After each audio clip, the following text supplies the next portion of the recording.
Hello and congratulations on getting access to this video course on the blueprint to setting up smart one-time offers. So this is video number 1, which is the introduction and quick overview.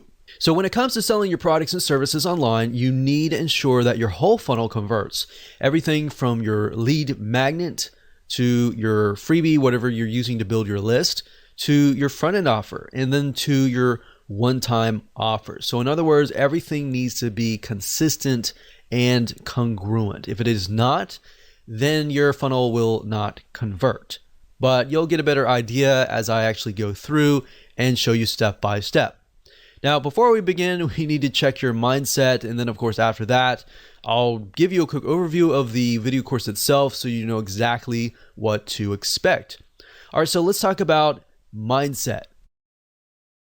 So most likely if you're watching this, you are open, but I want to make sure that you remove any type of perceived notions or thoughts or assumptions that could potentially block you from actually achieving your goal. What I've noticed over time and time again is oftentimes it's not the strategy, but it's actually the mindset that is blocking it. And it's not just the, oh, I can't do this. It's other things that are actually coming into your mind that you don't even know that are aware of that are blocking you. So I've seen too many times either product business owners or service-based business owners or any type of business owners, they often, not all, but some of them, a minority, tends to say, I hate one-time offers. Anytime you think, I hate one-time offers, or I hate funnels, or I hate this and that, those things can actually block you from achieving what you want to achieve. So I want to make sure that you throw that out the door so you can focus on the video course. And at the end of the day, it doesn't really matter what we like. What matters is what our customers want. All right. So it's easier for me to say, put yourself in other people's shoes. But in reality, it's actually very hard to do unless you really remove those things out of your mind. And then it makes it easier. And then I'll give you some formulas that you can actually implement that will help you achieve that. Then on the flip side, you've got your customers. Now, if your customers are saying, I hate one-time offers, then that's a different thing. That's something that is clearly wrong with your sales funnel. Now, if one or two people saying that, that's usually okay. But if you got 3, 4, or 5, typically the rule of thumb is if one person is saying that, then 100 other people are just not saying it at all. They're just walking away annoyed. All right, so that is a good place to be because that will allow you to say, okay, what is wrong? What can I fix this? All right, so that's what we're going to do today. So now that we have covered that, let's talk about the video course itself and give you a quick overview of the course. So video number 1 is, of course, this particular video. Video number 2 is why you must have one-time offers, which will be a basic video, but will set the tone for everything else. Video number 3 will be why most one-time offers aren't converting. Video number 4 will be an overview of the smart one-time offer and why they convert, so you have a better idea about how they convert and the fundamentals basically. And then of course, video number 5, we're going to dive into actually practical application. We'll take what you learned in the previous video and then apply that in video number 5. So in video number 5, we'll talk about how to create a funnel with smart one-time offers. So I'll actually go to Lucidchart or a mind mapping software and break things down so you can visually see it. Video number 6, we'll talk about different examples. We'll give you smart one-time offer, real example, and we'll relate it to products. And then in video number 7, we'll do something similar, but related to services. So if you have a product, you should have a better idea. If you have a service, you'll have a better idea there. And of course, last but not least, video number 8, we'll talk about different platforms, shopping cart systems that will actually help you achieve this. So we'll help you actually build out the one-time offers. So now that you have a better idea of that, here's what you need. You need a product or service. You need an open mind. You need the willingness to take action, and you need a mind map software like Lucidchart.com is what I'm going to be using, and I love that software. Or you can use a free mind mapping software. You can even use a paper and a pen if that suits you. Whatever helps you absorb this information better, use that, because different people are different. We got visual learners, we got auditory learners, and we have kinesthetic learners. So whatever works best for you is is best. All right. So now that we've covered that, let's move on to video number 2. Okay, so this is video number 7, and we're going to talk about similar to what we talked about in the previous video, but we're going to map out a product funnel that is just for services. So let's head on over to the flow chart and let's find a service and break it down. Okay, so let's use the previous example with the scuba diving, but instead of a product or a course or information product or something like that, let's talk about a service. So let's say, for example, that you offer a scuba diving service or a training. So you really need to figure out what category does that fit in. Does it fit in where you're training somebody? Does it fit in maybe tourism or entertainment? You need to figure that out first and write that down. So in this case, we could do scuba diving one-on-one consulting. So that could be a one-on-one personal training kind of thing. And let's delete these two here. And let's say this will be OTO 3. And with the service-based business, you could do that, and then you could do a downsell. So somebody could not afford that. They could have something like a scuba diving group consulting. And that can be OTO3. We'll call that downsell. So a downsell is basically if somebody says no to this, they are then presented with this, right? So that's basically how it works. Now, how can we best ultimately sell this OTO3 here? Well, the best way to sell a service could be through a product, an information product, an ebook, a video course, something like that. So if your ultimate goal is to get them here, then similarly as the previous funnel, you could use a video course. So that could be a scuba diving course, we'll say video course. And then if we take a snippet of the course over here, this could be a scuba diving port. And then we can move back again over here. And this could be something like a scuba diving checklist, like a diagnostic test or something. So let's see, OTO 3, 2, 1, front end offer. So I'm going to actually do just OTO 2 because in this case we could solve their problems via this. So we're going to do OTO 1 or OTO 1. We're going to do, actually, instead of a report, we're going to do an ebook. And that can be front end. And that could be anything you want. You could do something like the top 10 reasons why blah, blah, blah. You fail in scuba diving. And then you could have the done for you service over here that talks about how to succeed or how to avoid these failures or whatever. So this could be of course, the lead magnet, which is the freebie that you give away for free in exchange for somebody's email address so that you can communicate with them over and over again. So that can be it for a service-based business. So essentially somebody wants you to take them by the hand and walk them through the process. So another service-based business could be done for you. I mean, essentially everything that is service-based business is done for you. You're doing it for them. Even a plumber. I've actually purchased from a plumber before, and they have had one-time offers as well. But just keep in mind, you don't want to, with service-based business, you want to avoid forcing people. For example, I think the plumber that helped us actually said, okay, if you buy this, you can buy this extra package into this like monthly gold club or something and get a 10% discount. And it didn't really make a lot of sense because what he was doing was he was doing bump sales. He wasn't actually doing one-time offers or anything like that. So in certain service-based businesses, you really have to think, is this really right for me or not? Because some things like plumbing,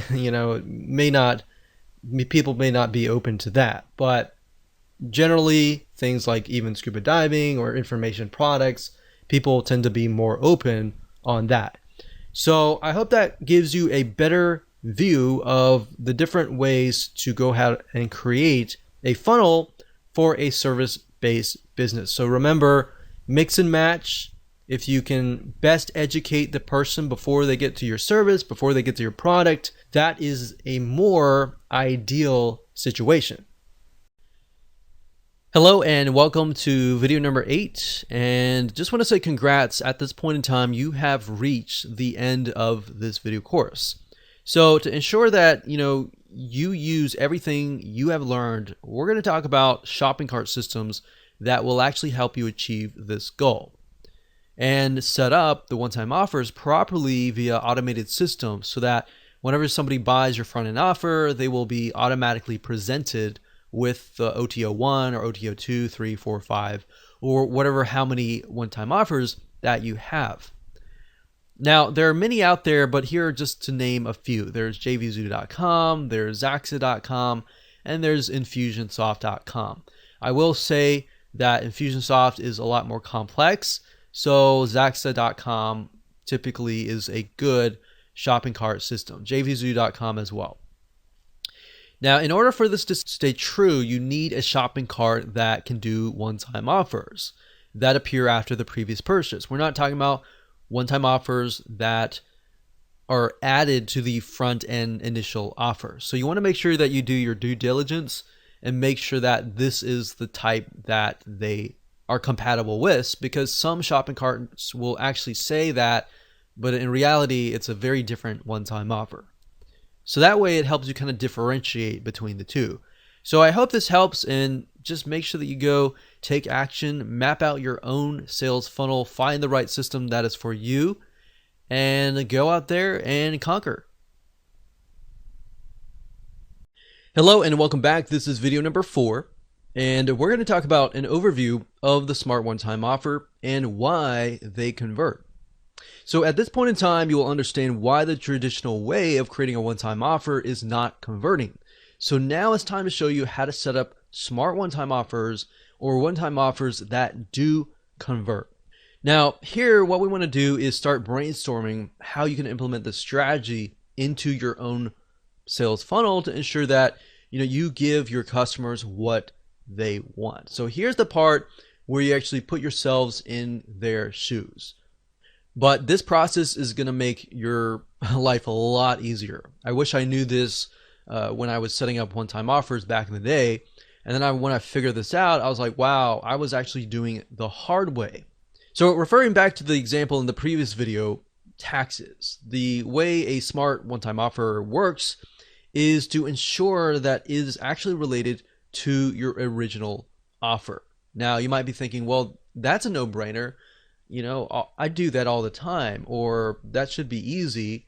But really, let's just take this as an example. So to recap, if the front end offer is how to save money on taxes, and we established previously that it was business taxes. So how to save money on business taxes. And if the one-time offer was, let's say, a manual review by a CPA of your taxes and what you could potentially be leaving on the table, then yes, they are more likely to say, yes, I want that. Because with the front end offer, they bought that because they know that they may be losing money on the table and they're not saving money. So they bought the course on how to save money on taxes. So having a review of that would be good, right? That would be related. Now, a lot of times, how do you get to that point? Well, there are many different directions or angles and different types of one-time offers that you can create. So what I want to do is just give you some examples. We're not going to focus too much on this, but I'm going to give you some examples so that way you can kind of begin to brainstorm what you might want to do. Now, if people are buying the initial offer, the question is, will they pay more to have it done for them, or would they rather do it themselves? So a lot of times you'll find people, they'll buy your course or they'll buy your digital product or they'll buy your service, but they're either on one side or one end. They'll either want to do it themselves or they want it done for you. It's really hard to know. So a lot of times if you can offer a mixture of those in your funnel, you'll actually get higher conversions, especially if you know that the person buying it has a limited amount of time, and at the end of the day, they would rather you do it for them. So knowing this answer to this question can really help you create one-time offers that actually sell like hotcakes. Now, while we could talk about different angles all day, like I said earlier, let's get back to the smart one-time offer. So how do you ensure that people who go through your lead magnet buy your front-end offer and then buy the majority of your one-time offers? This is simple. What we need to do is we need to work backwards. And while I know this doesn't really make a lot of sense right now, it will. So like I said earlier, keep an open mind. Do not assume anything. Do not assume or bring in any type of preconceived notions. Just kick that out right now. So I'm going to show you literally how to hack your funnel conversions by working backwards. So what we need to do is we need to start with your biggest, best one-time offer, meaning what you love only your best buyers to buy. Out of 1,000 buyers, you might only have like 400 buyers buy everything, or you might only have 200 buyers buy everything. But I want you to think it closely. What do you want those 200 or those premium buyers to buy, right? So what is your biggest, baddest, best one-time offer? So I want you to start with that first. Or you could say, what is the most expensive one-time offer? The one all the way at the very end. Start with that first. Whether it's one-time offer 3, 4, or even 5, you want to start there. So first off, think, how many one-time offers do you need to solve the problem that the person has, and then start right there. So what is the ultimate solution essentially? It could be more expensive, it could be the solution or whatever. Write that down right now. Pause this video and write that down, all right? So hopefully by now you have written that down, and I want to give you some examples here. So maybe if you haven't written that down yet, that's totally fine. If hopefully by giving you examples, it will help you kind of get an idea there. So let's say, for example, that you are a tax professional and you want to offer consulting for a high-end fee. So you could jot that down. You could also think about doing it for them. Like I said, done for you services, whatever that looks like. So it could be DIY, it could be done for you services, whatever could be the biggest, baddest, last one-time offer. So let's say, for example, that we have 4 one-time offers, and we'll start with one-time offer number 4. So what we need to do is we need to figure out, okay, so one-time offer 4 in this case is the person offering consulting a high-end fee. So what we need to do is from there, you need to move one step back to one-time offer number 3. So basically one step backwards and think. All right, if someone cannot afford one-time offer number 4, what is the next best thing? In other words, what we like to do is we like to take a piece of that and move backwards. So what is the next best thing? Perhaps group consulting. So maybe group consulting could be the one-time offer number 3, and one-time offer number 4, maybe that's one-on-one personal consulting. So number 4 is one-on-one, number 3 is group consulting, and then move backwards. What could be one-time offer number 2? Well, let's take a piece of that and move backwards. But you see, by taking a piece and piece and piece and move backwards, what you're doing is you're creating a related, congruent one-time offer or funnel. So what's the next best thing if people cannot afford group consulting? Well, maybe you take audio recordings from the group consulting. You know, obviously nothing is better than live group consulting, but having those audio recordings is just as good. So maybe that will be one-time offer number 2. Then we take a step back to one-time offer number 1, and we can take a piece of audio recording and perhaps turn it into a book.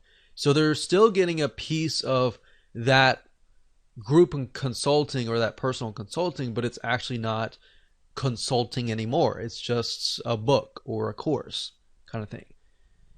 You get the point? You're basically taking a piece, moving back, taking a piece, moving back, taking a piece, moving back. And then you can even move that into your front end offer as well. And you can do the same with your lead magnet.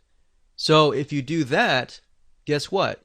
Whoever consumes your lead magnet, you're going to attract a very specific person. They're going to definitely want the front end offer because it's a larger piece, of the lead magnet. And the one-time offer is a larger piece than the front end offer. Then the one-time offer number 2 is a larger piece than number 1 one-time offer. So hopefully that makes sense. If it doesn't, don't worry. We'll map it out visually so that you can see it in the next video. So like I said, it'll make more sense in video number 5, but that should kind of get your mind going a little bit. So that's it. Let's move on to video number 5, and let me map it out so you can visually see it so that it can really stick in your minds.